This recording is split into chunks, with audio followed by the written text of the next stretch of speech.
And we can move on to talk about Tottenham now.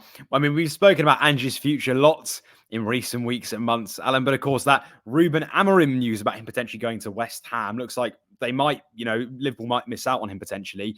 Do you think that could mean that they are now looking at Ange at all? Will Liverpool be weighing up a move for Postecoglou? And actually, would he suit a move to Anfield?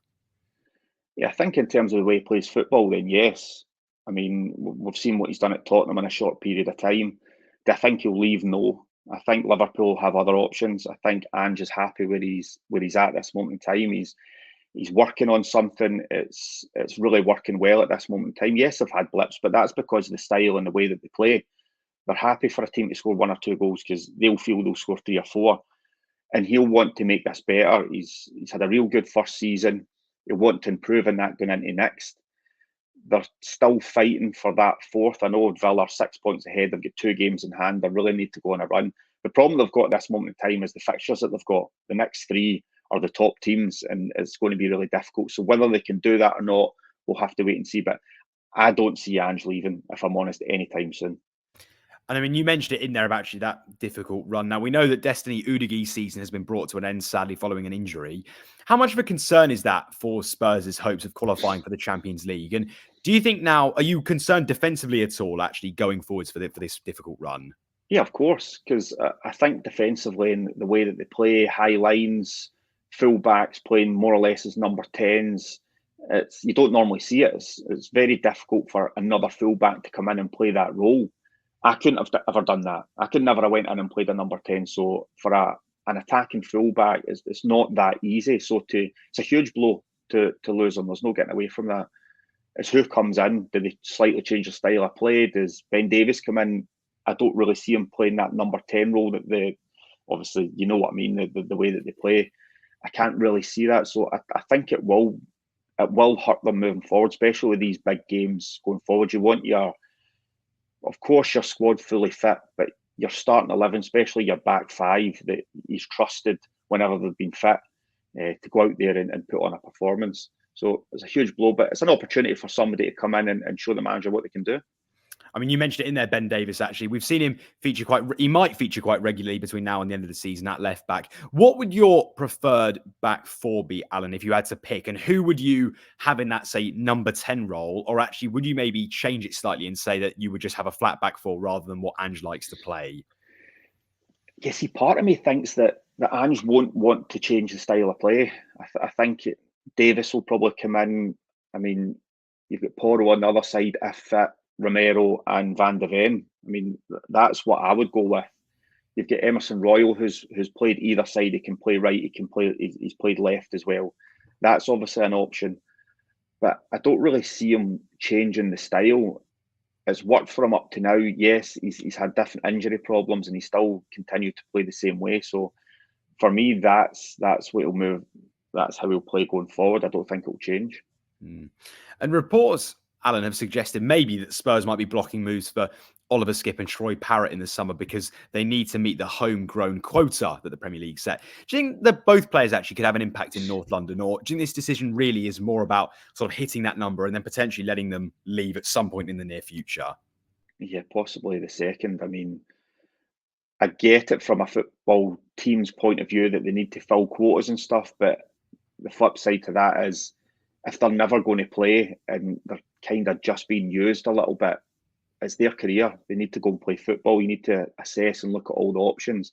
Have they got other players that are coming through the youth ranks that can come in and certain times to fill quotas and different things that you can see potential, that there's a pathway for them into the first team, get them in, let them know what it's all about, and allow these guys that you don't see a future possibly to have at the club to then go move somewhere else and kick on with their career. So I do definitely see both sides, but like the players that you mentioned, Skip's done well.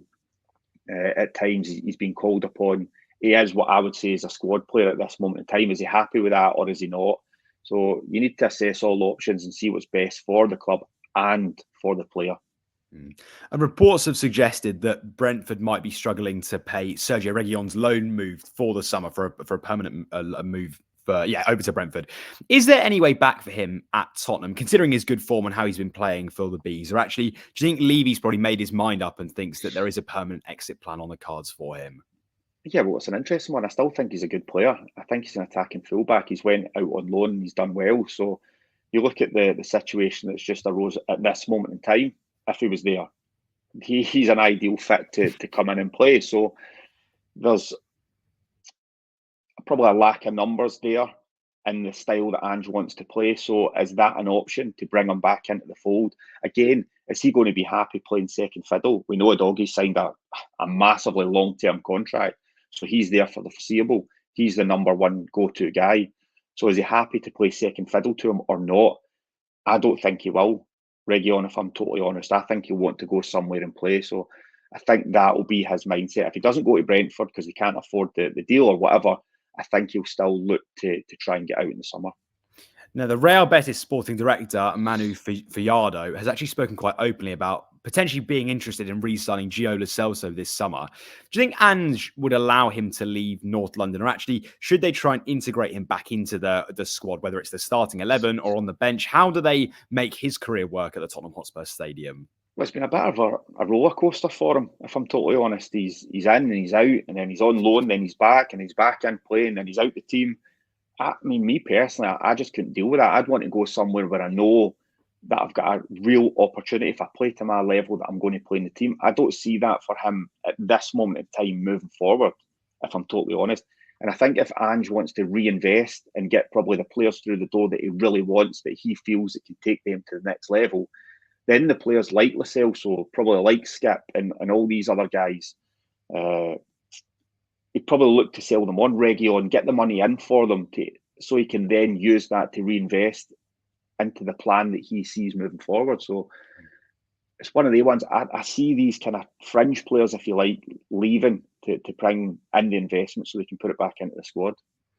Reports from Turkey have suggested Galatasaray might be interested in signing Ryan Sessegnon during the summer window. Potentially might be keen to be starting a new chapter in his career. Do you think, has he got a future under Ange, talking of other players potentially, given his injury struggles, or actually would a summer move be best for all parties? And if he is to go, what sort of fee do you reckon we're talking? Yeah, well, possibly. I mean, I can't remember. What did they pay for him? It was over 20 million, I think. I think it was a decent enough fee. But he's just not been able to stay fit, unfortunately, because I think he is a really good player. I think he's a guy who needs confidence. If he's not playing regularly week in, week out, I think you see that little dip in form. He's been really unlucky with injuries. I really feel for him. You never want to see that, but they might look at it and think, is it time for him to move on? Is it time for us to recoup some of that money to reinvest? It's an interesting one because he's still young. I still think he's got a lot to give. I think Ange would like him as well as a player. He's the type of manager I think that would put the arm around him, give him the confidence that he needs. But again, there's a lot of quality in front of him. Is he going to be able to break into that team and be a regular? That's down to him. So he's another one that will probably be looking at his options. I think first and foremost, he needs to look after his body, get himself fit, get himself right, and then go from there.